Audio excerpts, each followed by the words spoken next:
Right guys, welcome back to another video. Today we're going to be looking at solving Game Week 3 dilemmas. So we've got some popular questions to go over, so let's get into it. Okay, so first up we've got Brereton Diaz, keep or sell. Now I must admit, I don't really understand this one. I've seen a lot of people that are looking to sell Eze, and that kind of baffles me a little bit. So firstly, I've got Eze in my team and he's going absolutely nowhere. I'm definitely not selling him. He's had the joint most shots in the league. He has had the second most shots on target. He has played 90 minutes in both games. He's probably on penalties. We're not 100% sure on that. Mateta has taken a penalty, but likely Eze is the penalty taker for Palace. The fixtures aren't particularly bad.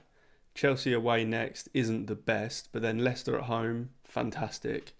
Yes, he hasn't scored or got an assist, but besides that, I don't really see what's wrong with him. His underlying stats are as good as anyone in the league right now. So if anything, I think that Eze is a buy if you don't own him. He's definitely not a sell if you own him. Okay, next up we've got Bruno Fernandes, keep or sell. I know a lot of people have been considering selling him as well. And he's sort of in a similar bracket whereby his underlying numbers are the best in the league pretty much. His XGI I think is definitely like top 3 in the league so far. His next fixture, Liverpool at home, obviously isn't the best, but Liverpool aren't exactly an elite defence like Arsenal or City, so I don't really hate that fixture. The only reason I think that Bruno Fernandes is more of a sell than Eze is if you're looking to generate some funds because you want Salah in a week or two. I completely get that scenario, but if you're selling Bruno Fernandes just because he hasn't got any returns yet, then I don't think that's the right play. Again, he's doing all the right things. His XGI is good, he's had lots of shots, XA, XG, all good. So, yeah, I don't think that's a reason to sell, but I do get it if you want to generate funds for Salah coming up. Although I'd probably still wait to sell Bruno, given that he plays Southampton in Game Week 4. So, for me, I also have Bruno in my team, and for me, he's a keep. Okay, the third keep or sell is Christopher Nkunku. Now, he obviously didn't start at the weekend against Wolves. He came on in the 83rd minute and managed less than 10 minutes. Didn't get a return. Chelsea also play in the Conference League qualifier on Thursday night, where it now looks like he's probably going to start that game. So that also probably means he won't start next weekend in Game Week 3 against Crystal Palace. So I do think that Christopher Nkunku is a sell now. I had him in my team. I've already sold him. I sold him before he dropped in price. I don't think we can rely on his minutes long term.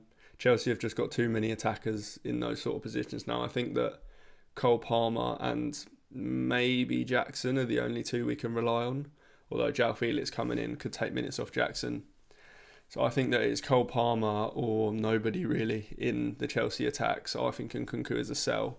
We'll now look at some replacements for him. Okay, so we're going to go through these in different price brackets. So to start with, I've got the 7 million price bracket. So if you've got some money in the bank, firstly, I'll say Eze is the one to go for, but I'm presuming that quite a lot of people have already got Eze.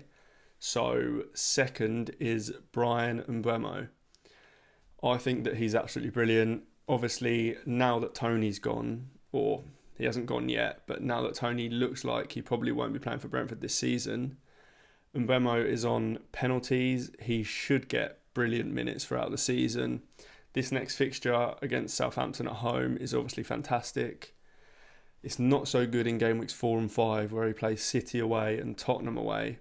So you could wait for Mbeumo if you really wanted to, and maybe wait till game week 6 where his fixtures get good again. But at 7 million, if you already have Eze, then I think Mbeumo is the way forward. Okay, so the next price bracket is 6.5 million, which also means you now need money in the bank because Nkunku's dropped to 6.4 million. So unless you've already made this transfer and got someone in before Nkunku dropped, you'll now need 0.1 in the bank to get a 6.5 million midfielder. But my favourite of the lot is Morgan Gibbs-White, mainly due to this game week 3 fixture with Wolves at home. We saw that Chelsea put 6 past Wolves, so the Wolves defence is really not great. So obviously Morgan Gibbs-White should be on penalties, you'd imagine, and he plays 90 minutes. Forest haven't looked bad going forward, to be honest, either. I think they look good. The only other option that I like at 6.5 million is Leon Bailey, although I'm just not that sure about his minutes, given that Aston Villa have some Champions League games coming up soon. But yeah, for that reason, I think I just prefer Morgan Gibbs-White. Okay, so I've skipped the 6 million price bracket because there isn't really anyone I like at that price. So straight into the 5.5 million midfielders, and Brereton Diaz is my favourite of them. I think that this next fixture against Brentford is a very nice one. I also love his game week 5 fixture against Ipswich at home, and I think he just looks good for minutes, to be honest. Like, in the first game he didn't play 90, but that was his first competitive game for Southampton. Second game he did play 90. Adam Armstrong actually came off instead of him, which I was surprised by. So it looks like Brereton Diaz will be getting good minutes this season. Obviously, a lot of people will say, what about Emil Smith-Rowe? I do think he is a very good option, Smith-Rowe. I like him a lot. The only thing with him is I'm not that kind of excited about his minutes. He seems to have come off quite early in both games so far. That might just be a kind of getting up to speed thing, but at the moment I'm not a big fan of it, to be honest. So that's why I prefer Brereton Diaz. Another player I really like is Minte of Brighton. The only thing I don't like about him is that the game week 3 fixture is against Arsenal, so you can't really play him this week. You can play him, but the fixture just isn't as good as these other players. But from game weeks 4 onwards, Minte looks great.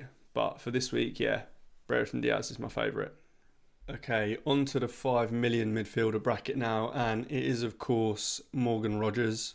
If you watch my transfer plans video, then you'll know that for my team I have moved Nkunku to Morgan Rogers.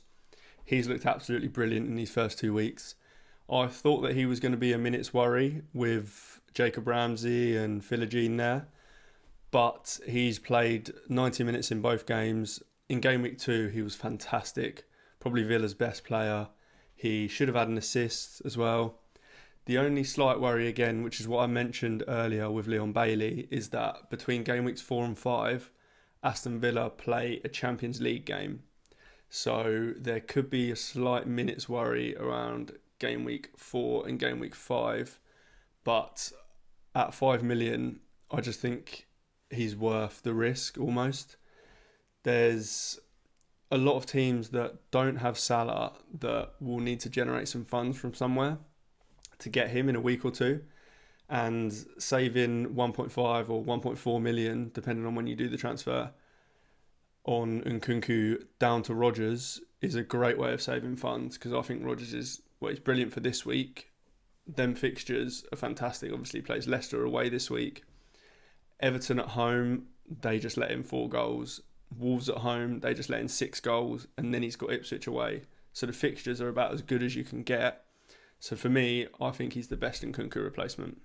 Okay, that wraps up this one. Make sure you like and subscribe. If you've got any specific questions on your team, then put them in the comments below. But for now, I will see you in the next one.